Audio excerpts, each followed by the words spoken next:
did you notice the changes when you were here in 2012 and 2015 now? What did you notice? Well, just in Yangon, there's clearly been some new investment in construction, and there's more cars in the streets and this sort of thing. Politically, it's been very interesting, the evolution. Now that there's actually going to be an election, there's some real politics going on, Right. especially within the NLD. Because I think when I was here the last time, Aung San Suu Kyi was just an icon, and things seemed a lot simpler. But now, there's all these complicated political calculations and so forth. Actually, because thanks to mentioning Aung San Suu Kyi and NLD, because of it seems to be there a high expectation about how the opposition party or democratic opposition party in the past would behave, or trying to grab this momentum and space. But lately, people have mixed feeling. People are somehow disappointed, especially in the CSO, civil society groups. And you mentioned in your talk about the tension between the opposition forces and CSO. I now get the sense that the real tension is rising about our leadership and especially the controversial issue of the list, the candidate list. How do you evaluate it? How do you resonate this issue? Well, I don't know enough about the politics here to say anything very specific. I do think that, over time, the NLD has got to develop like other democratic parties where, it's not just revolving around a single person, but, there's an institutional structure that will survive over the long run, that will accept a lot of input from a lot of different people. But, for this first election, I think, it's kind of inevitable that things will work out this way. Yeah, institutional structure is lacking, in fact, quite frightening. And second is in Eastern European countries, Eastern Europe, for instance, the shining example is Poland, where there was a sign, there was agreement, political settlement, political negotiation between the stakeholders and oppositions. And but when the country was opening up in Burma, and there was a opposition seems to fail to grab this opportunity, and one person, ESSK, was the one without transparency and trying to reach some sort of agreement, but that seems to fail again.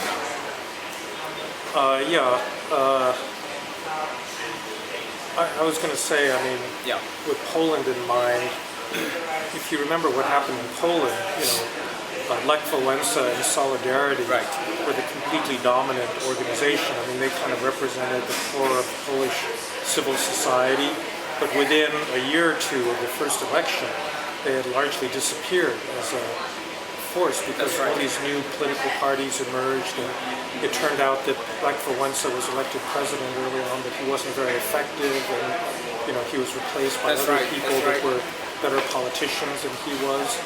And so, it's possible that something like that could happen here.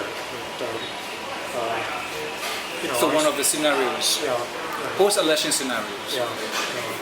Because once you get into the real contest for power and exercising power, then a different cast of characters may prove to be more effective. So that's going to be very interesting to watch. Yeah, because as we talk about election, even though we are not soothsayer, we are not astrologer, we don't do palm reading, but what is the prediction? Because you talk about day after the election. Do you think that opposition will make well? Look, I'm not a pollster. From what I've picked up, it seems to me they got a pretty good chance. They have a lot of legitimacy, but we'll just have to see. But I think that you have to campaign as if you know what you're going to do, and you have to be ready to exercise power if you really do win. Right. And again, the fear on the ground is the military leaders who embezzle the state properties and money and who are becoming millionaires or billionaires even in this country. And then those who committed crimes and atrocity in this country. Those men on the streets keep saying that these military leaders won't give up power. I think there's a fundamental issue that we haven't addressed in this country is the justice. And how can the country move forward talking about reconciliations and all that? Well, I mean, I guess this is what I was trying to say in my talk, is that I think that justice is important, but sometimes you need to prioritize what you're going to do with your political capital. And I would say that, economic reform is a more urgent priority.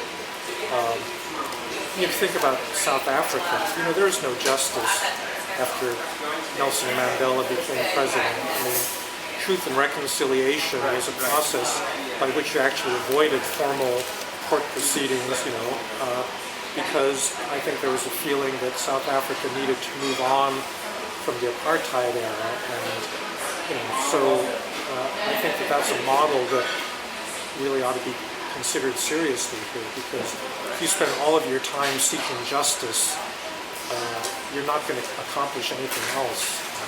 Yeah, thanks for mentioning about the economy, because in your talk also you're talking about the right economic model. In this transition, what model would that be? Say for this country, it's agree-based. Military companies, they control a lot here, and foreign investment are watching and coming in slowly. After the election, definitely more will be coming. And in 1955, in fact, we had a so-called Buddhist economics, self-sufficiency and self-sustainability economics.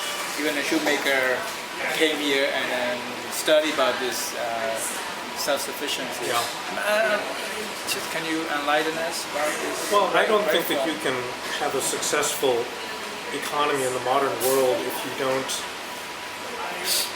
build it around, basic set of institutions. So you need to strengthen your legal institutions, property rights and contract enforcement and court system.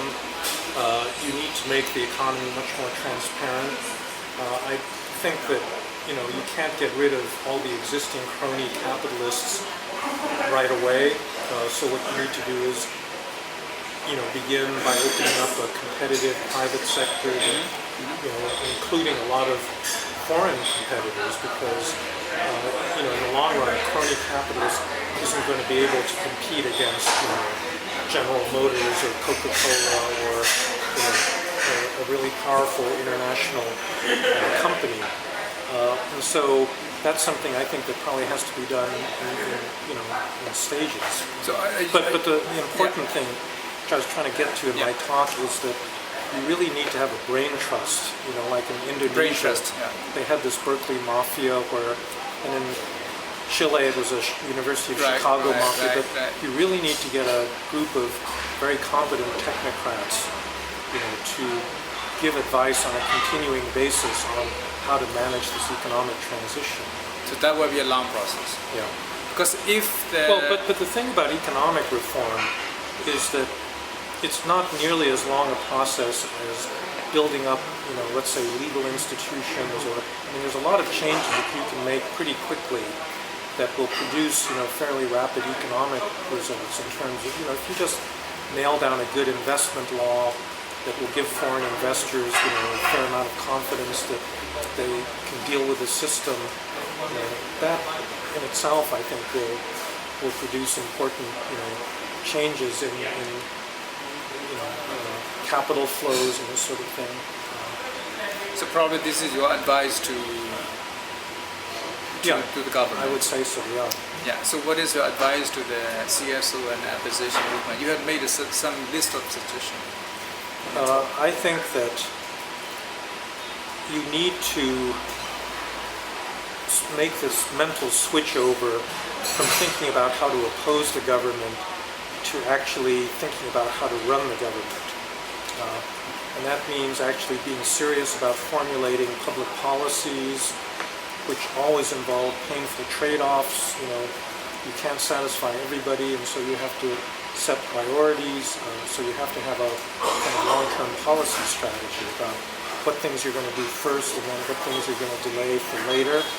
And then you have to deal with this issue that I brought up in the talk, which is you can't implement a policy unless you come to terms with the existing government machinery, which means you've got to learn how to control the bureaucracy and make it work for you rather than against you. That's going to be a major challenge for the opposition if they come into power. And I have three more questions, I think. Do you think this election is going to be free and fair? I don't know, but I think that it's not that hard to hold a free and fair election if you have enough outside observers. And 25% are still controlled by the military. I think that it wouldn't be my first choice, but I think, that's something that can change over time. Again, if you look at Chile, under Pinochet, he left a constitution that had a certain number of reserved seats in the Senate for military officers, and it took them another, 15 years to get rid of that, but they eventually got rid of it. So, Professor Francis Fukuyama, I would like to also ask you about how do you evaluate the U.S. policy? It seems to be engaging quite fast. There are lately it's been a criticism that the U.S. is going too fast, and President Obama had visited this country twice in 3 years' time, and praising the reform. And also, but on the ground, people are saying that they are backsliding and reform has been stalled. How do you want to see the U.S. policy waiting to play, like in the past, either carrot and stick or maintaining some kind of sanctions? Mitch McConnell recently talked about kind of sanctions. I think what's important from the U.S. standpoint is to stay engaged. We have a habit of focusing on the first democratic election and paying a lot of attention up to that point, and then once the quote-unquote good guys get into power, we relax and say, okay, good, that problem's solved. And I think that's a big mistake, because as I was trying to say, the really difficult part comes the day after the election. And that's where I think the United States can still give a lot of assistance and support in helping to formulate policies and learning to deal with the actual implementation process. But that's interesting, because my question is Burma is a foreign policy sector for Obama? I'm sorry, is Burma reform? Is foreign policy sector for Obama? Is it a foreign policy success? Well, I don't think that the United States can really take credit for what's happened in Burma, even if politicians try to. Certainly, it's one bright spot in American, in terms of American interests around the world, because things have not been going well in the Middle East and Russia, China, and so forth. So talking about China, a giant country, people think, the politician activists think that the giant neighbor won't let Burma go easily, and it's one of the defense territory, to deter the Western influence. And Burma has been under China's sphere for a long time. It's slowly emerging. And do you think, since we cannot dislocate our own country away from China, how could Burma transition and democracy process? Well, I think you just got to keep talking to them. How? Well, the way countries talk to each other, you got to keep up lines of diplomatic communications and with the leadership and so forth. But you cannot antagonize China, because if you want to have a good relationship with the West, you can still have a relationship with the West. You can still also maintain a good relationship with China, right? Yeah, a lot of countries have succeeded in doing that, so I don't think that's impossible. I think the Chinese, they care about their commercial interests, but What about geopolitical interest? What about geopolitical interest? well, we'll have to see. I think China probably has other areas that they're more concerned about right now. Kind of these territorial disputes with the South China Sea and the East China Sea and this sort of thing. So whether they will try to force Burma to stay in their own sphere, I'm not sure that that's a big priority for them. Thank you. Okay. Thank you.